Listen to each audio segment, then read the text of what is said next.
चला तर मग आज आपण दोडक्याच्या सालीपासून खमंग रुचकर चटणी तयार करून घेऊ. हॅलो फ्रेंड, चला तर मग आज आपण दोडक्याची चटणी करून घेऊ. आता हे दोडका आहे ते सोलला आहे, हे का सोलून त्याच्या सगळं काढल्यावरचं हे त्याची हिरवी मिरची घातली, त्याच्यात लसूण घातला आहे, थोडे तीळ घेतले, थोडा काळा मसाला घेतला आहे, थोडी मिरची घेतली, थोडी हळद घेतली, थोडं तिळाचं कूट घेतले, थोडं शेंगदाण्याचं कूट घेतले आणि कांदा घेतला. हे मिरची हिरवी मिरची घातली म्हणून मी ह्या मिरच्या सगळ्या कमी घातल्या, आणि हळद कमीच घालते मी, हळद माझ्याकडे जास्त वापरत नाही. आता बघा इथं मी फोडणीला ठेवले, चांगली फोडणी आली. त्याच्यामध्ये ना आपण मोहरी टाकू.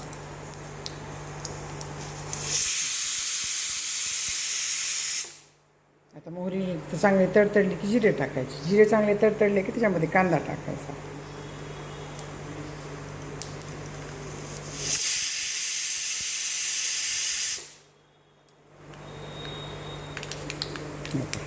चांगली तडतडून फोडणी आली. आता आपण ह्याच्यामध्ये कांदा टाकू. थोडा जास्त भाजी नाही ना, जास्त नाही आहे चटणी थोडीच आहे. आता हे चांगला भाजू देते, तोपर्यंत ते सगळं साहित्य मिक्सरमधून काढू. आता हे का कांदा चांगला भाजून झाला आहे. आता नाही आपण ह्याच्यामध्ये ना मसाले टाकून घेऊ.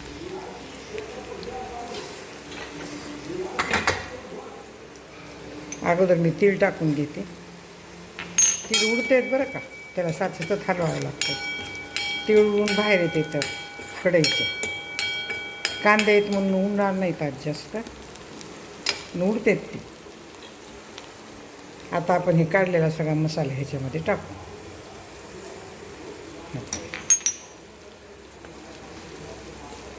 तीळ भाजलेले आहेत म्हणून उडाले नाहीत जास्त. आता हे काही बारीक करून घेतलं आहे चांगलं, हे टाकून देऊ. तुम्हाला पाहिजे असेल तर ह्याच्यामध्ये डाळवा, दही डाळव्याची पण छान लागते बरं का, तीसुद्धा तुम्हाला एका दिवशी करून दाखवेल. नाहीतर नुसता डाळवा टाकायचा शेंगदाण्याच्या जागेवर, ती पण खूप छान लागते. आता आपल्याला ना मीठ टाकायचं राहिले, मीठ टाकून घेतो. मीठ विसरलं की सगळंच विसरलं, टेस्ट ते वाढत नाही ना त्या चटणीची.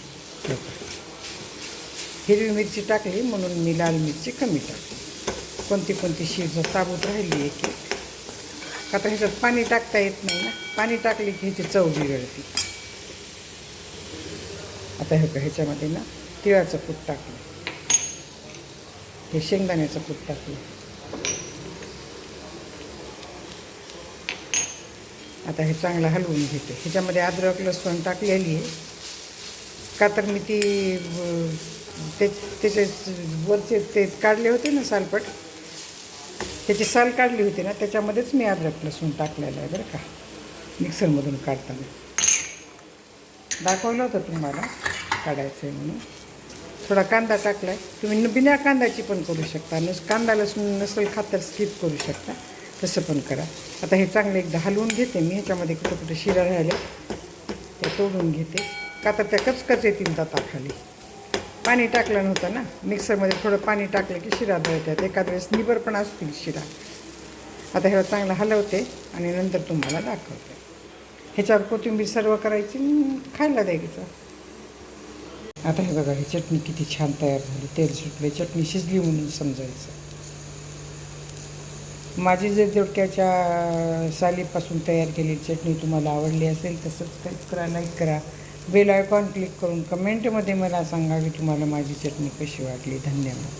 पोळीबरोबर, भाताबरोबर, भाकरीबरोबर, नाचणीच्या भाकरीबरोबर, बाजरीच्या भाकरीबरोबर, कशाबरोबर पण तुम्ही खाऊ शकता. आता गॅस बंद केला आहे.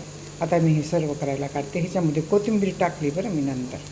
तुम्हाला पाहिजे असेल तर लिंबू पण पिळू शकता तुम्ही. लिंबू पिळलेली चटणी पण छान लागते, आणि लिंबू पिळायचं नसेल तर टोमॅटो टाकलेली चटणी पण छान लागते, पण माझ्याकडे निस्ती आवडते म्हणून मी निस्ती केली. धन्यवाद.